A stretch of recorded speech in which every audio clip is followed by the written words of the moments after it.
बढ़ाएंगे, लेकिन एक छोटा सा शुरुआत करेंगे। तो हमने सबसे पहले क्या किया कि सोचा कि वहां जाके वहां के जो हमारा जो सबसे बड़ा प्रॉब्लम है शिक्षा है। अगर हम लोगों का हो गया तो हम भविष्य में अच्छे अच्छे अफसर बन सकते हैं। अगर किसानी भी करेंगे तो हम अच्छे अच्छे लाभ कमा सकते हैं। तो हम सोचे चलो शिक्षा से शुरुआत किया जाए और हम कंपनी में रेजिग्नेशन लेटर डालें। उन लोगों ने काफी समझाने का कोशिश किया कि नहीं आपको रह जाना चाहिए। फिर उसके बाद फाइनली उन लोगों ने 7 अप्रैल 2018 को हमें छोड़ दिया और उस प्रकार हम यशवंतपुर टाटा नगर एक्सप्रेस से हम यहाँ आ गए। और गांव में सबसे पहले हम सोचे कि पढ़ाई ऐसा होना चाहिए कि हमारे समाज से भी जुड़ा रहे, हमारे आदिवासी समाज से भी जुड़ा रहे। तो हम लोगों ने किया आयुक्त स्कूल, जो कि एक वो वर्ग है और यहाँ से भी मिलता है।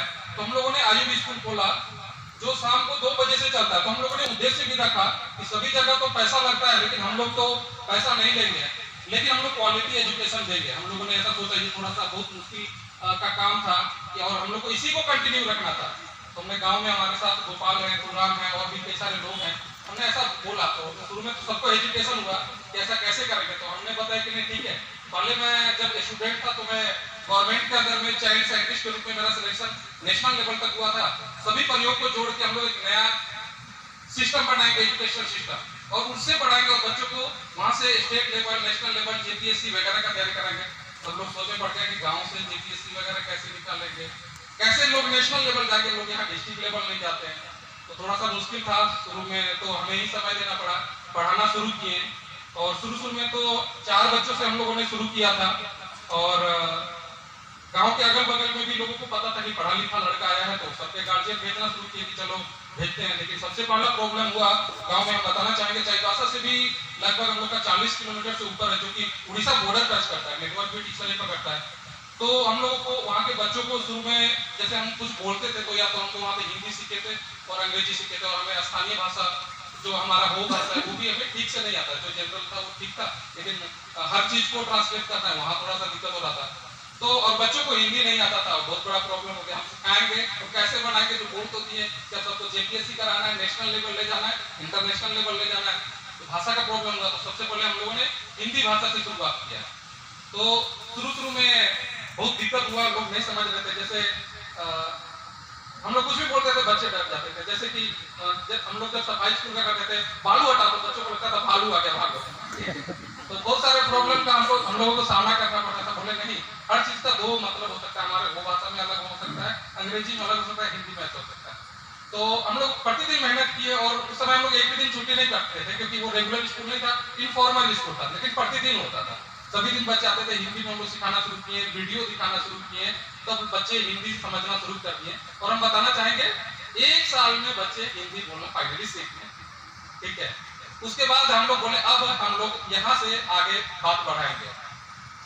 तो जैसा कि अभी हमको याद आ रहा है, महादेव मुंडा जी भी बोले कि हमारा जो सबसे बड़ा प्रॉब्लम है तो शिक्षा का है। तो क्या होता है, हमारे जो ट्राइबल एरियाज है, तो हम लोग बात करते हैं कि हम लोग को पढ़ना चाहिए, खूब पढ़ना चाहिए।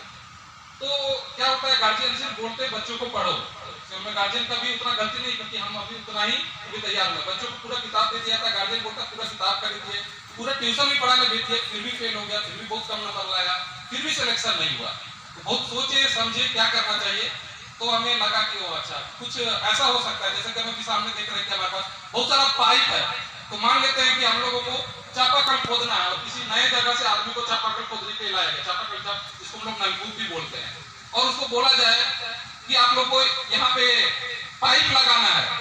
तो सब लोग पाइप सामान्यतः नीचे लगाते हैं, और मान लेते हैं अगर उस आदमी को आता ही नहीं है और उसका सुपरवाइजर वहां से चला गया, तो वो आदमी क्या करेगा, पाइप को एकदम सीधा ले जाएगा, काफी दूर भी ले जाएगा, 100 मीटर, 200 मीटर, 300 मीटर भी।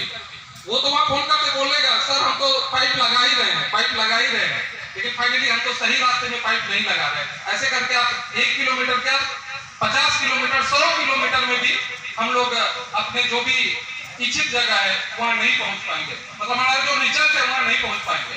तो हम लोगों को ध्यान देना है, हम जो भी क्लास में 8 में है, 9 में है, 10 में है, 12 में है, ग्रेजुएशन में है या कंपटीशन का तैयारी कर रहे हैं, तो हम लोगों को सबसे पहले पता करना है कि एक्चुअली हम लोग का सिलेबस क्या है।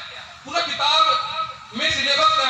उसी से पूछेगा। जेपीएससी का तैयारी कर रहे हैं तो क्या पूछेगा वो पहले पता कर लेना है टीचर लोगों से कहीं से भी, उसी पर पूरा आप दिन रात कंसंट्रेट कीजिए तो सफलता जरूर मिलेगा। उसी प्रकार हम लोग को कुआं भी खोदना है, सेम वे है। सिर्फ बोलेगा खोदना है तो खोदना किधर है, एकदम नीचे खोदना है बगल का, बगल में आप करते करते 1 किलोमीटर दूर और यहाँ तक आप मेन रोड भी पहुंचा देंगे चाहे रांची का, लेकिन फिर भी आपको पानी नहीं मिलेगा, सफलता नहीं मिलेगा। तो हम यही बोलना चाहेंगे कि हम लोग सबसे पहले जो सिलेबस है उस पर ध्यान दें और हम क्या बनना चाहते हैं, हमारे जीवन में क्या है ये हम तय कर लेंगे तो हम लोगों को सफलता जरूर मिलेगा। नहीं तो ऐसा हमेशा सुनाता है मेरा बेटा तो बहुत सारा खूब पढ़ाई किया, प्रतिदिन पढ़ाई करता है, प्रतिदिन पढ़ाई करता है, पर आज तक सिलेक्शन नहीं हुआ। तो हम ऐसा बहुत सारे जगह देखे, गांव घर में भी देखे, क्या पढ़ना चाहते हो, क्या क्या तैयारी करोगे, कुछ पता ही नहीं, बस पढ़ रहे हैं, घर वाला बोला पढ़ रहे हैं। और इस प्रकार क्या होता है, हम लोग रिजल्ट नहीं ला पाते और हमारे क्षेत्र में 8-9 के बाद लोग गुजरात चले जाते हैं। तो फिर उसके बाद के जो लोग हैं सोचते हैं 8-9 के बाद सबको गुजरात ही जाना है, तो फिर अलग से कोचिंग क्यों पढ़ाएंगे, अलग से चाईबासा क्यों भेजेंगे, अलग से रांची क्यों भेजेंगे। तो जब तक आगे वाला लोग अच्छा उदाहरण नहीं दे पाएंगे तो पीछे तो स्वाभाविक नहीं कर पाएंगे। तो हम लोग को ध्यान देना है, बच्चों को भी एक्चुअल में पता लगाना है सिलेबस क्या है, उसमें किस किस प्रकार के क्वेश्चन पूछेंगे, 10th में अगर है तो किस प्रकार, कंपटीशन में है तो किस प्रकार, तो हम यही बताना चाहेंगे। तो उसके बाद हम लोगों ने क्या किया, इनफॉर्मल स्कूल तो था, फिर हम लोगों ने वहाँ इनोवेटिव ढंग से पढ़ाना शुरू कर दिया। इनोवेटिव भी मतलब ऐसा नहीं कि बहुत खर्चा, जो भी सीमित संसाधन है गांव में, हमारे घर में, आदिवासी माहौल में जो चीज उपलब्ध है उसके साथ हम लोगों ने पढ़ाई में एक्सपेरिमेंट करना शुरू कर दिया। तो साथ में हम बताना चाहेंगे, महादेव मुंडा जी हम लोगों को बोले थे कि आपके भी कुछ बच्चे आ जाते हैं, हमारे ग्रामीण बच्चे तो आप लोग समय पाते हैं, तो हम चाहेंगे हमारे आयुष स्कूल के कुछ बच्चे आ जाए, साथ में आए हुए लड़का लोग भी और कुछ लड़की लोग भी, तो आप लोग आइए, हम लोग और बस 5 मिनट समय लेंगे ताकि आप लोगों को पता चले कि एक्चुअली हम लोग क्या कर रहे हैं और क्या रिजल्ट हो रहा है।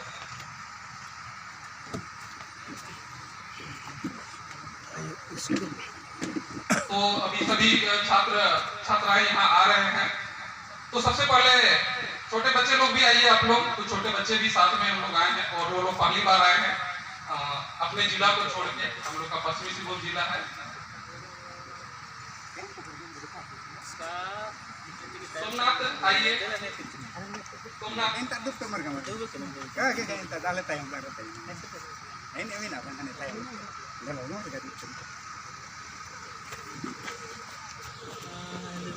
ये चीज बैठी ना, तो हम बताना चाहेंगे कि हम लोग क्या एक्सपेरिमेंट कर रहे हैं। तो सबसे पहले छोटा सा बच्चा है, उसका नाम सोमनाथ बिरुवा है और ये हमारे गांव के मुन्ना जी के बेटे हैं। तो पहले तो छोटे से बच्चे थे तो हम लोगों के पास आए, तो जैसे कि हम लोग स्टार्ट करेंगे ABCD से, ठीक है, हम लोग A for apple, B for ball, C for cat हम लोग हमेशा पढ़ते आए हैं। और ये चीज अगर हम लोगों को नहीं भी बताया जाए तो हम लोगों को पता होगा, एप्पल हम लोग को नहीं भी पता होगा तो हम बाजार में देखें, C for cat जो है बिल्ली, अगर हम लोग को नहीं भी दिखाया गया है तो हम लोगों को पता है, लेकिन जो चीज हमें नहीं पता है उस पर हम लोग कैसे ध्यान दे सकते हैं, तो हम लोगों ने सिलेबस में क्या किया है वो बताएंगे छोटे से बच्चे से। तो सबसे पहले KG क्लास का छोटा सा बच्चा है, ठीक है, थोड़ा सा इधर, तो आप लोगों को भी ध्यान देना है कि हम लोग पढ़ाई में कैसे बदलाव ला सकते हैं। छोटा सा एग्जांपल कुछ बच्चों को लेकर आए, तो सोमनाथ बिरुवा ये KG क्लास का बच्चा है, तो अभी जो पढ़ाई अभी जो ये बताने जा रहा है, जो सीखा है तो वो बताएगा और हम बताएंगे उसका क्या प्रॉफिट हो सकता है। तो सोमनाथ ये लिखिए और आप हमारा जो एक अपना परिचय दीजिए और जो अल्फाबेट है ABCD वो आप बताइए कि ABCD कैसे हम लोग बोल सकते हैं। A for harmony, B for broad, C for carbon, D for W, E for ropium, F for floor, G for gallium, H for hydrogen, I for Indian, J for Japan, K for potassium, L for lithium, M for magnesium, N for nitrogen, O for oxygen, P for platinum, Q for quartz, R for radium, S for sulfur, T for U for uranium, D for vanadium, W and Y for lithium, Z for G. बहुत अच्छा, तो अभी आपने देखा है actual में ये जो बच्चा भी बोला, ये एक्चुअल में आप लोग जब सीनियर क्लास में जाएंगे 9, 10 या ग्रेजुएशन या कंपटीशन, उसमें ये क्वेश्चन पूछता है। तो जैसा कि A for apple, B for ball तो था, तो अब इसको ये क्या फायदा होगा, अब जब ये 9-10 में जाएगा जिसमें लोग गुजरात भाग जाते हैं तो ये नहीं भागेगा, क्योंकि जब ये विज्ञान का किताब खोलेगा, मान लेते कुछ भी डिफिकल्ट दिखाई दे, अभी क्या होता है हमारी किताबों में दिखाई देता है H2SO तो बच्चे वो पेज ही पलट देते हैं, वो पढ़ने में, लेकिन अभी छोटे से बच्चे से ही पता चल गया H4 हाइड्रोजन, तो ये डरेगा ही नहीं, क्योंकि केजी क्लास में पढ़ लिया था हाइड्रोजन का 2 अणु, फिर H4 सल्फर इसको अभी पता चल गया, O4 ऑक्सीजन केजी क्लास में पता चल गया, तो फिर डरने का क्या बात है सल्फ्यूरिक अणु से।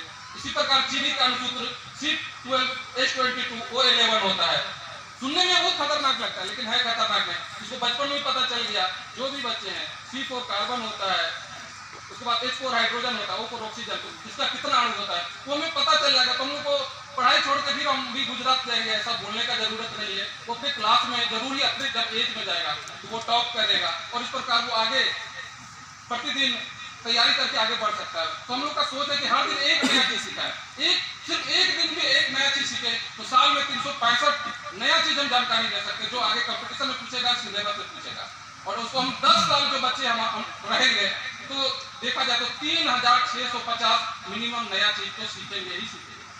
तो इस प्रकार बहुत आसान ढंग से हम लोग अच्छे परीक्षा पास कर सकते हैं। इसीलिए आप लोग देखोगे कि बहुत सारे लोग एक परीक्षा पास करते हैं, उसके बाद सेकेंड भी पास करते हैं, थर्ड भी पास करते हैं, बट बहुत सारे ऐसे लोग हैं जो 10 बार भी लिखते हैं, 11 बार भी नहीं, क्योंकि वही बात होगा कुआं खोदना है लेकिन कहाँ खोदना है, सीधा ही खोदते चले जाइएगा 2 किलोमीटर तो पानी नहीं निकलेगा। तो हम लोगों को सिर्फ रिजल्ट पे ध्यान देना। उसी प्रकार हम लोगों ने एक्सपेरिमेंट किया अ आ के साथ, फिर वो देखिए अब आ में क्या हम लोगों ने बदलाव किया, बताइए।